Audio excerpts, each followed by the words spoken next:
வணக்கம் சிங்கப்பெண்களே, இந்த வீடியோவில் நாம் ஒரு சைல்ட் கேர் ஃபுட் பற்றி தான் வந்து பார்க்க போகிறோம். என்னோட குழந்தை எவ்வளோ நான் என்ன கொடுத்தாலும் ஒல்லியாகவே இருக்கிறாங்க, குண்டாகவே ஆக மாட்டுறாங்கங்க.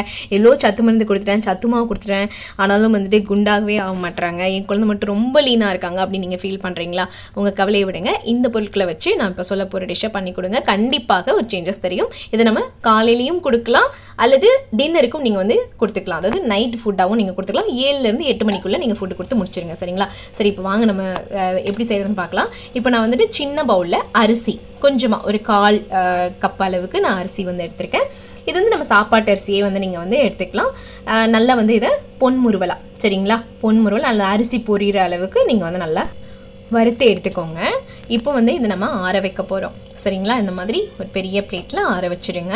ஆற வச்சு அரைக்கும் போது தான் வந்து நல்லாயிருக்கும், கட்டி சேராமல் இருக்கும். சரியா? நீங்கள் ஸ்டோர் பண்ணி நீங்கள் குழந்தைக்கு வந்து செஞ்சு கொடுக்குறதா இருந்தாலுமே வந்து பார்த்தீங்கன்னா ஆற வச்சு தான் பண்ணணும். சரிங்களா? இப்போது நான் இந்த அளவுக்கு அதே 1/4 கப் அளவுக்கு வந்து பார்த்தீங்கன்னா பாசிப்பருப்பு வந்து எடுத்திருக்கேன். சிறுபருப்புன்னு கூட சில இடங்களில் சொல்லுவாங்க. ஸோ இந்த பாசிப்பருப்பு வந்து நான் எடுத்திருக்கேன். இதையும் வந்து பார்த்தீங்கன்னா நல்ல நிறம், அதாவது ஒரு என்ன சொல்கிற கோல்டன் அந்த ப்ரௌன் வரும் இல்லையா? ஸோ அந்த மாதிரி ஒரு கலர் வரவும் நீங்கள் வந்து ஆஃப் பண்ணிடலாம். ஆஃப் பண்ணிவிட்டு சிம்பிள், அதாவது ரொம்ப லோ ஃப்ளேமில் வச்சே வந்து பண்ணுங்கள். கருகிட்டால் அந்த ஃப்ளேவரே வந்து போயிடும். சரிங்களா? குழந்தைங்க சாப்பிட மாட்டாங்க. ஸோ இப்படி நல்லா ஆற வச்ச உடனே அடுத்து மிக்ஸி ஜாரில் வந்து நம்ம போட்டு அரைக்க போகிறோம். அண்ட் இது கூட வந்து நான் என்ன ஆட் பண்ணணும் அப்படின்னு நான் சொல்கிறேன். இது வந்து நீங்கள் 6 மந்த் பேபி உங்களுக்கு அதாவது சாலிட் ஃபுட் வந்து கொடுக்க சொல்லியிருப்பாங்க இல்லையா? ஸோ அந்த மாதிரி டைமில் டாக்டர் வந்து சொல்கிறாங்க அப்படின்னா அந்த மாதிரி டைமில் நீங்கள் வந்து இது வந்து நீங்கள் கொடுக்க ஆரம்பிக்கலாம். சரியா? இது வந்து நல்ல என்ன சொல்கிறது, பொங்கல். நான் ஃபஸ்ட்டு அந்த ரெசிபி பேரை சொல்லிடுறேன். இது வந்து பார்த்தீங்கன்னா ஒரு பொங்கல் தான் நம்ம வந்து செஞ்சு கொடுக்க போகிறோம். ஓகேவா? இன்ஸ்டன்ட் பொங்கல்னு இது வந்து நம்ம சொல்லலாம். ஸோ நான் எல்லாத்தையுமே வந்து போட்டுட்டேன், ஆற வச்சு எல்லாத்தையுமே போட்டாச்சு. இது கூட வந்து பார்த்திங்கன்னா 4 கருவேப்பிலை வந்து பார்த்திங்கன்னா ரொம்ப சத்து உள்ளது. அதே மாதிரி 2 மிளகு, அதுக்கப்புறம் மிளகு அதிகமாக சேர்க்கிறாதீங்க, ஏன்னா குழந்தைங்க விரும்பி சாப்பிட மாட்டாங்க. அதுக்கப்புறம் வந்து பார்த்திங்கன்னா அது கூடவே வந்து 2 பாதாம் போட்டிருங்க. இது சீரகமும் சேர்த்துருக்கேன். ஸோ இது எல்லாத்தையுமே நல்லா அரைச்சி இந்த மாதிரி வந்துட்டு, அதாவது ஒரு ஸ்பூன் வந்து நெய் ஊற்றிக்கோங்க. அது வந்து அந்த வீடியோ வந்து எனக்கு ரெக்கார்ட் ஆகலை, சாரி, அந்த கிளிப் வந்து எப்படி மிஸ் ஆச்சுன்னு தெரியல. ஸோ அதை ஒரு ஸ்பூன் நெய் ஊற்றிட்டு நம்ம இப்போ அரைச்சோம் இல்லையா, அந்த இது வந்து அப்படியே அந்த பவுடரை அப்படியே போட்டுட்டு நல்லா தண்ணி மிக்ஸ் பண்ணி ஃபுல்லாக வந்துட்டு இப்படி கலக்கி விட்டுக்கோங்க. கட்டி சேராமல் வந்துட்டு எல்லாத்தையுமே நல்லா வந்து கிண்டி விடுங்க, கிளறி விடுங்க.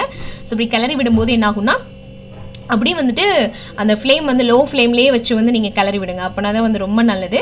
பொங்கல் பதத்துக்கு வரவும் நீங்கள் வந்து அடுப்பு வந்து ஆஃப் பண்ணிடலாம். ஸோ இந்த மாதிரி வரவும் நீங்கள் வந்து சர்விங் பவுலுக்கு மாற்றி உங்கள் குழந்தைங்களுக்கு கொடுக்கலாம். அது ரெகுலராக வந்து நீங்கள் கொடுக்கும்போது குழந்தைங்க நல்லாவே வந்து வெயிட் கெயின் ஆவாங்க. ஸோ நீங்கள் ட்ரை பண்ணி பார்த்துட்டு எப்படி இருந்துச்சு அப்படிங்கிறத கமெண்ட் பாக்ஸில் மறக்காமல் சொல்லுங்கள். நல்லா விரும்பி சாப்பிட்டாங்களா அப்படிங்கிறதையும் சொல்லுங்கள். நீங்கள் கொடுக்குற ஒவ்வொரு கமெண்ட்ஸும் எனக்கு வந்து என்கரேஜிங்காக இருக்கும். அடுத்த வீடியோவில் நம்ம சந்திப்போம்.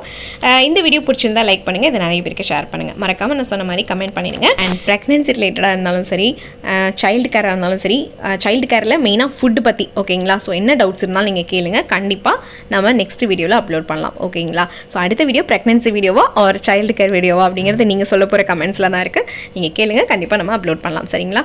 அண்ட் நம்மளுடைய சேனலுக்கு சப்ஸ்கிரைப் பண்ணி நீங்கள் சப்போர்ட் பண்ணுங்கள். Thank you so much. நெக்ஸ்ட் வீடியோவில் மீட் பண்ணலாம்.